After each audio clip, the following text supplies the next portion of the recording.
अभी पूरी तरह सुबह नहीं हुई थी। मुर्गों ने अपनी बांग देनी शुरू की ही थी कि गज्जू की आंखें खुल गईं।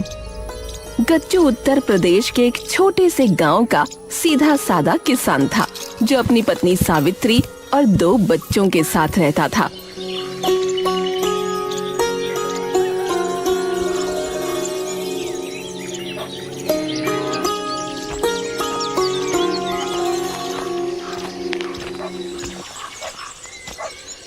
अरे गज्जू, अरे इतनी सुबह सुबह बैलगाड़ी से क्या प्रेम प्रसंग चल रहा है भाई?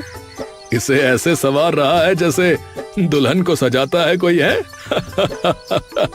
अरे मास्टर जी, ये कोई मामूली गाड़ी नहीं है। हाँ, ये हमारी रोटी है, हमारा सम्मान है।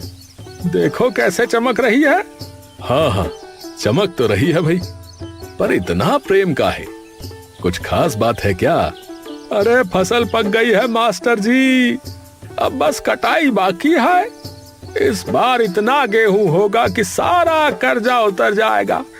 मुन्ना के स्कूल की फीस भी दे दूंगा और गुड़िया के लिए नई चप्पल लाऊंगा मास्टर जी। अरे वाह गज्जू वाह, तू तो सपनों का व्यापारी निकला रे। अरे नहीं मास्टर जी, मैं कोई व्यापारी नहीं हूँ, मैं तो बस एक सीधा साधा किसान हूँ।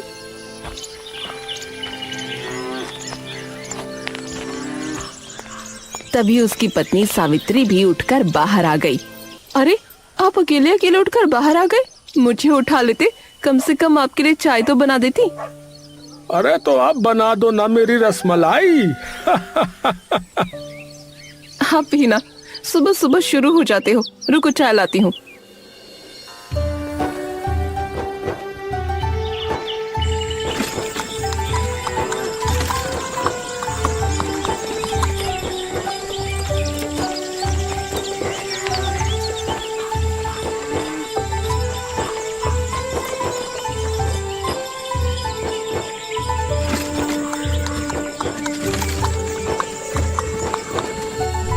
आ गए?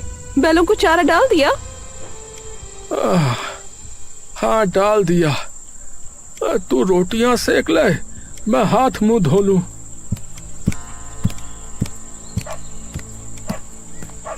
पापा देखो ना, मेरी हिंदी की कॉपी भर गई है, नई कॉपी चाहिए। अरे बेटा, फसल बिकते ही ले लेंगे, बता रहा हूँ। अभी यही कॉपी इस्तेमाल कर लो। अच्छा, पन्ने बचा के लिखा करो बेटा। लेकिन पापा, मास्टर जी कहते नई कॉपी लाओ। अरे मास्टर जी को कल मैं समझा दूंगा। अब जा, माँ की मदद कर जा।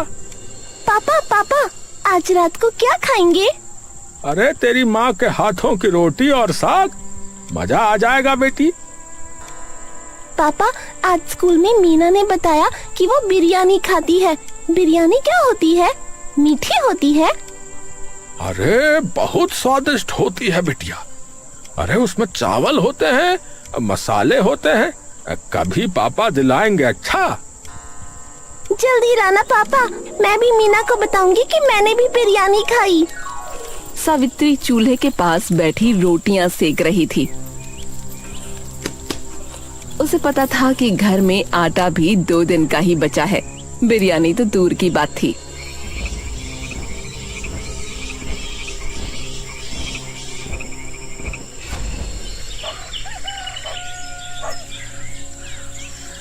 तीसरे दिन की बात है, दोपहर का वक्त था। आसमान में अजीब सी लाली छा गई।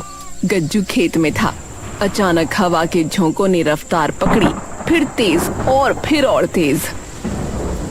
अरे हाय राम, अरे ये क्या हो रहा है? अरे बादल इतने काले क्यों भैया? बादल घिर आए, फिर एकाएक ओले पड़ने शुरू हो गए, बड़े बड़े ओले। अरे नहीं, अरे मेरी फसल, अरे मेरे गेहूं, अरे बचा लो भगवान, बचा लो।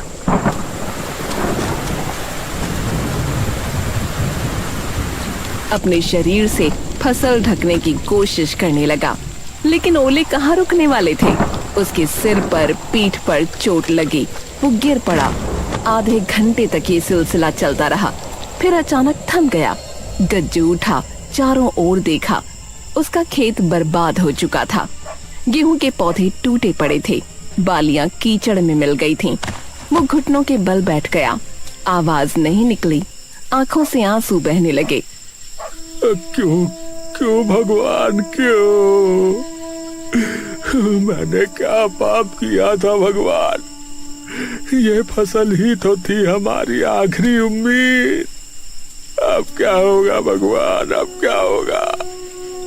उसी बैलगाड़ी पर वो खाली हाथ घर लौटा। बैलों के गले की घंटियां आज बोझिल लग रही थीं। सावित्री ने जब उसे देखा तो वो समझ गई। उसकी आंखों में पानी था। हे भगवान, ये क्या हुआ आपको? जो तूफान अभी आया था उसने हमारी फसल भी बर्बाद कर दी और मेरी हालत भी। गज्जू आगे कुछ न बोल सका, सिर्फ फूट फूट कर रो पड़ा। सावित्री भी डर गई और रोने लगी। दोनों बच्चे बस देख रहे थे।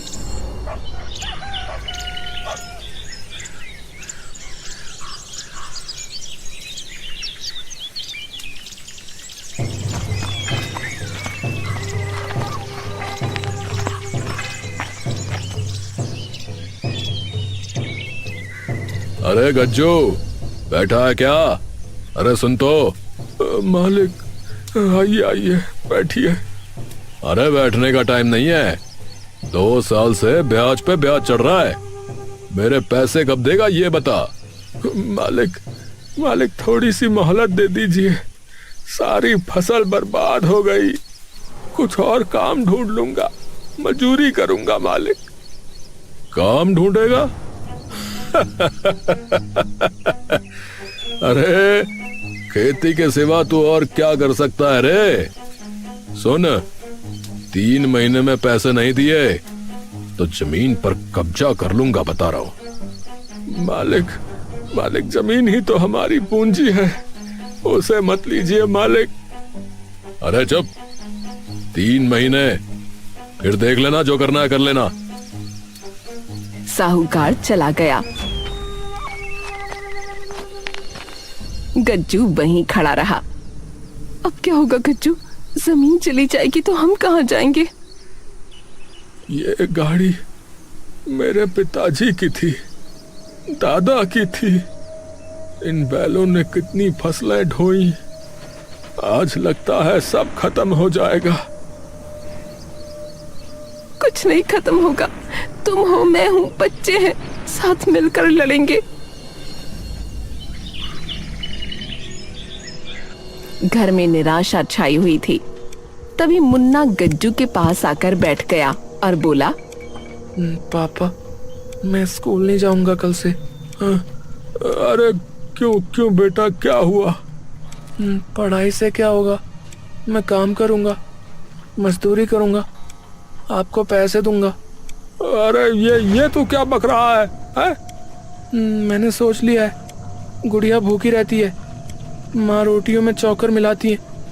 मैं देखता हूँ, मैं अब बड़ा हो गया हूँ पापा। अरे तू बड़ा नहीं हुआ है बेटा, तू मेरा बेटा है। अरे अभी तो तुझे पढ़ना है और पढ़ करके अपना भविष्य संवारना है बेटा। नहीं पापा, नहीं पढ़ूंगा। अरे चुप कर, फालतू की बकवास किए जा रहा है? अपना बस्ता ले, पढ़ने बैठ चल। मुन्ना चला गया। गज्जू वहीं बैठा रहा। फिर उसने अपने हाथ को देखा, जैसे किस्मत को कोस रहा हो। वो फूट फूट कर रो पड़ा। ऐसे ही 2 दिन बीत गए।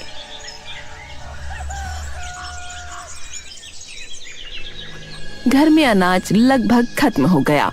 सावित्री ने आटे में चोकर मिलाकर रोटियां बनाई।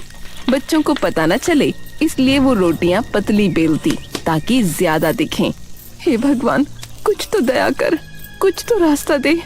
उसी दिन गुड़िया स्कूल से लौटी। उसकी आंखें नम थीं। क्या हुआ बेटा, रो क्यों रही है? माँ, आज टीचर ने कहा कि तुम टिफिन नहीं लाती, भूखी क्यों रहती हो? मैंने कहा मैं भूखी नहीं हूँ, मगर माँ मुझे सच में भूख लगी है। स्कूल में सब खाना खाते थे, मैंने पानी पी लिया। आज रात को पूरी रोटी खिलाऊंगी बेटा, पेट भर के, और कल से तुझे टिफिन देकर भेजूंगी। सच में माँ?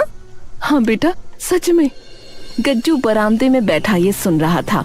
उसका दिल टूट गया। ए भगवान, मेरे पास जमीन है, बैल है, गाड़ी है, फिर मेरे बच्चे क्यों भूखे हैं भगवान? अरे मुझसे क्या गलती हो गई प्रभु, क्या गलती हो गई? मैं क्या करूं प्रभु, मुझे कोई रास्ता दिखाइए। मैं कुछ भी करूंगा भगवान, बस ये भूख मिट जाए। बच्चों का दुख देखा नहीं जाता। उसके गांव में सड़क किनारे कादर की छोटी सी दुकान थी। वो बिरयानी बेचता था। गज्जू अक्सर वहां से गुजरता था। ऐसे ही एक दिन, अरे गज्जू, अरे इधर आओ। हाँ कादर भाई बताइए। अरे बैठ यहाँ। अरे कितने दिन से गुजर रहा है, रुकता क्यों नहीं? वो वक्त ही नहीं मिलता भैया।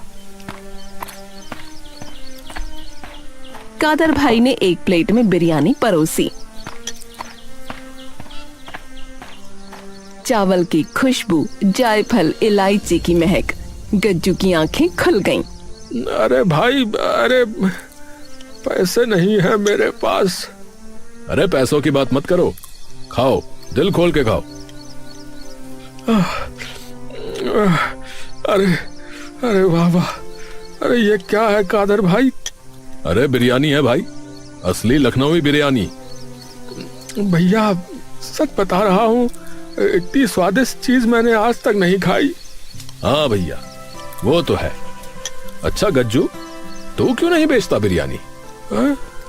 मैं बिरयानी, मैं तो किसान हूँ भैया। अरे किसान था, समझा? अब कुछ और बन। जमीन से नहीं तो हाथों से कमा। तेरी पत्नी के हाथों में स्वाद है।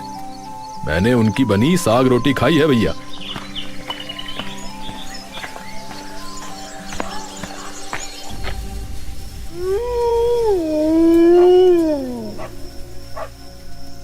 रात को उसने सावित्री को सब बताया। सावित्री, आज वो कादर भाई ने कहा तू बिरयानी बना सकती है, हम बेच सकते हैं। क्या मैं बिरयानी बनाऊं? मैंने तो कभी बनाई नहीं। कादर भाई सिखा देंगे, वो राजी हैं। लेकिन पैसे कहाँ से आएंगे? मसालों के लिए, चावल के लिए, और तेरे कंगन है ना? सावित्री ने अपने हाथों की ओर देखा। वो उसकी माँ ने दिए थे। उसकी आंखों में आंसू भर आए।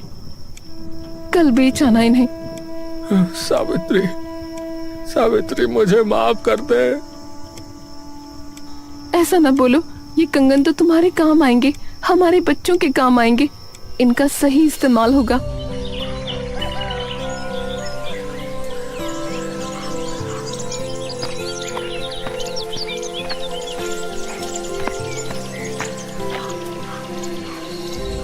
अगले दिन गज्जू और सावित्री कादर भाई के पास गए और 7वें दिन सावित्री ने खुद बिरयानी बनाई। कादर भाई ने चखी। कैसी लगी कादर भाई, बोलो। अरे भैया, मैंने ऐसी बिरयानी कभी नहीं खाई। अब तू इसे और ऊंचाई पे ले जा भैया। सच में? अरे तू बहुत आगे जाएगी बेटी।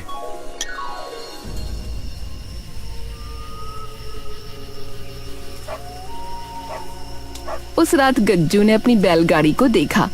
कल से ये गाड़ी खाद नहीं, बिरयानी ढोएगी।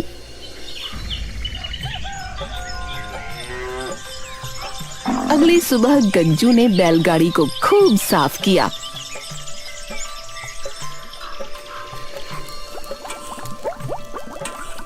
पापा क्या बना रहे हो?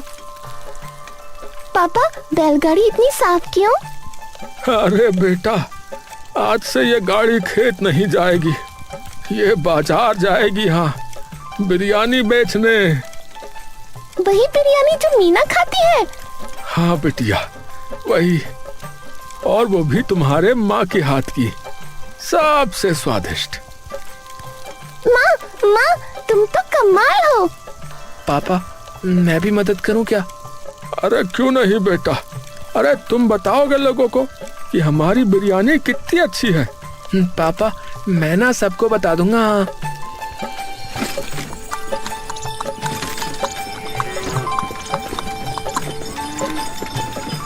गांव के चौराहे पर गज्जू ने अपनी बैलगाड़ी खड़ी की। देगची में बिरयानी की खुशबू फैलने लगी। इलायची, दालचीनी, जायफल की महक हवा में घुल गई।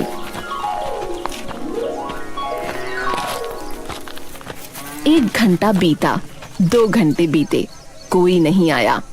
गज्जू कोई नहीं आ रहा, सब बेकार हो जाएगा। अरे धैर्य रखो। लेकिन इतना सब हमने कंगन तक बेच दिए। अरे तभी तो हार नहीं माननी है। देखो भगवान पर भरोसा रखो। तभी एक बूढ़ा गुजरा। उसने रुककर नाक सूंघी। क्या है इसमें बेटा? ऐसी क्या खुशबू आ रही है? बिरयानी है चाचा, असली लखनवी। खाओगे? कितने की है? चाचा आप पहले ग्राहक हो तो पैसे नहीं लूंगा, बस खाओ और बताओ कैसी है।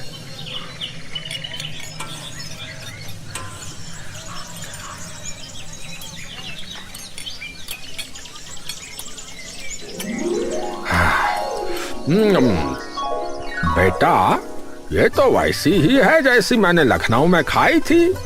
आज तो पेट भर के खाऊंगा। अरे वाह। अल्ले बेटा पैसे। अरे चाचा पैसे नहीं, मैंने कहा ना कि अब। अरे बेटा ये व्यापार है, दान नहीं। ले मेरा आशीर्वाद। और हाँ ये बिरयानी बहुत लजीज है भैया।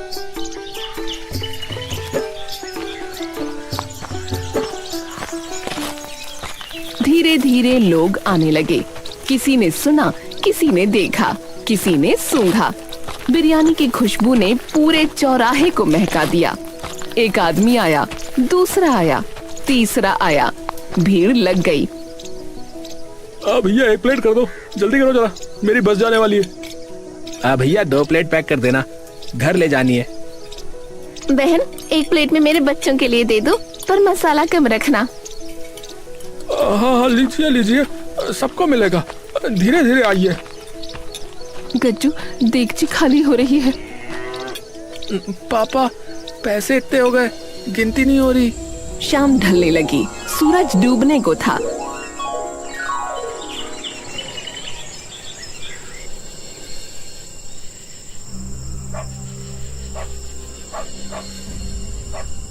इतने एक दिन में? पापा अब हम अमीर हो गए। हे भगवान तेरा धन्यवाद, अब सब सही होगा।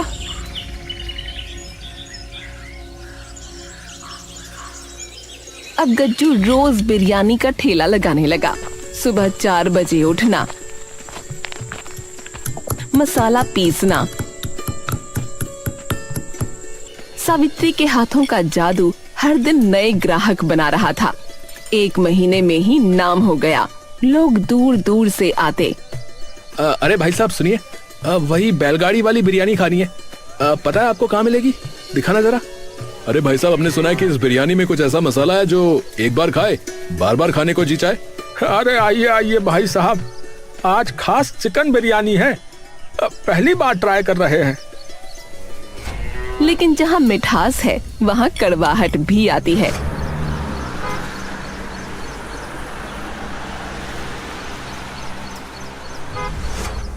अरे ये कौन है? किसने इजाजत दी यहाँ लगाने की? ये सरकारी जमीन है। साहब गरीब आदमी हूँ, रोजी रोटी का सवाल है, 2 वक्त की रोटी जुड़ रही है।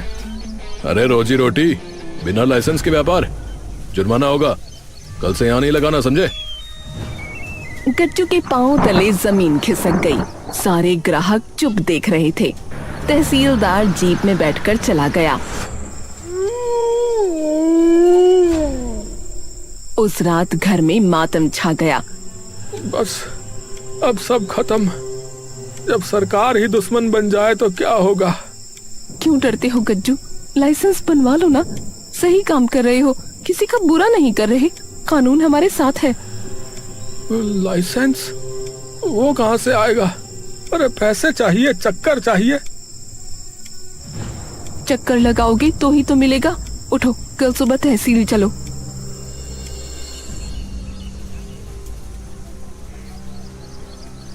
अगले दिन गज्जू तहसील गया।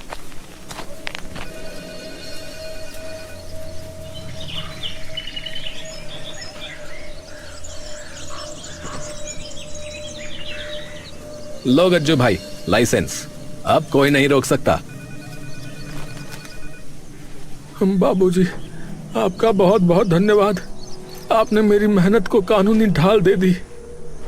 गज्जू ने सोचा अब कोई रोक नहीं, लेकिन किस्मत को कुछ और ही मंजूर था।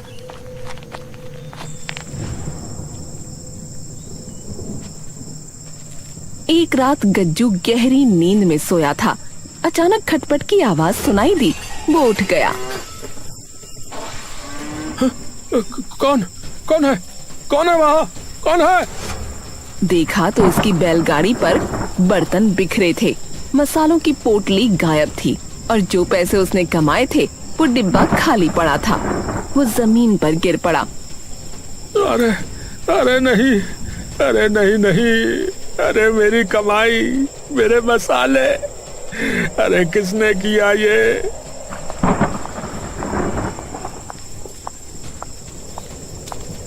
क्या हुआ गज्जू? हे भगवान, ये किसने किया? अरे सब चला गया, सारी कमाई, सारे मसाले। अब क्या करेंगे? कैसे शुरू करेंगे? सुनो, रोने से कुछ नहीं होगा। जो गया वो गया। हमारे हाथ अभी हैं, हमारी मेहनत अभी है। कल फिर शुरू करेंगे।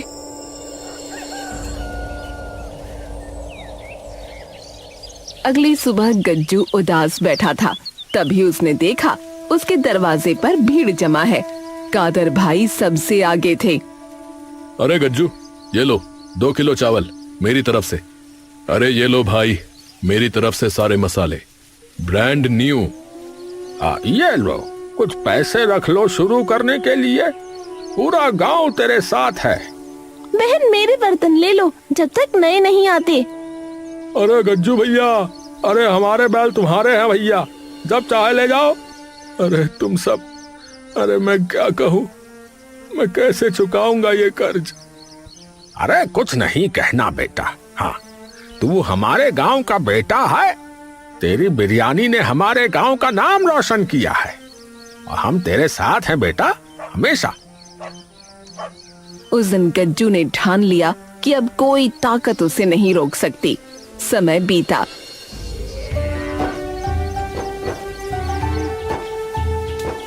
गज्जू की बिरयानी अब सिर्फ गांव में नहीं, आसपास के कस्बों में भी मशहूर हो गई। उसने एक छोटी सी दुकान खोल ली, पक्की दुकान, टीन की छत, लकड़ी के तख्ते। लेकिन उसने बैलगाड़ी नहीं बेची। एक दिन अखबार वाला आया।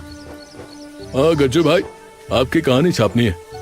किसान से बिरयानी वाला बनने की कहानी पूरे जिले में चर्चा है। मैं किसान हूँ और बिरयानी वाला भी, दोनों एक ही हैं। मेरे हाथों में मिट्टी की महक है और मेरी बिरयानी में उसी मिट्टी का प्यार है। ये गाड़ी मेरी पहचान है भैया। शाम को वो अपने परिवार के साथ बैठा था। बैलगाड़ी सामने खड़ी थी, चांद की रोशनी में नहाती हुई। पापा, सबसे जरूरी क्या है? सफलता, पैसा या नाम? बेटा, सबसे जरूरी है हार न मानना। रास्ते बदल सकते हैं बेटा, पर मंजिल एक ही होती है। मैंने खेती छोड़ी लेकिन मेहनत नहीं छोड़ी। याद रखना, जमीन वही रहती है, बस बीज बदलने पड़ते हैं। पापा, आज बिरयानी में क्या खास है? इतनी महक क्यों आ रही है? अरे तेरी मम्मी का प्यार बेटा, और क्या, वही सबसे खास मसाला है। और तुम्हारे पापा की मेहनत, उसके बिना तो ये सब बेकार है। हाँ, चलो भाई, आज खास दिन है। बैलगाड़ी पर बिरयानी बनाएंगे, पुरानी यादों के लिए। उस रात फिर बैलगाड़ी पर बिरयानी बनी, पुरानी यादों के लिए। और उस खुशबू ने पूरे गांव को महका दिया। लोग दूर दूर से आए, बिरयानी खाई और झूम उठे।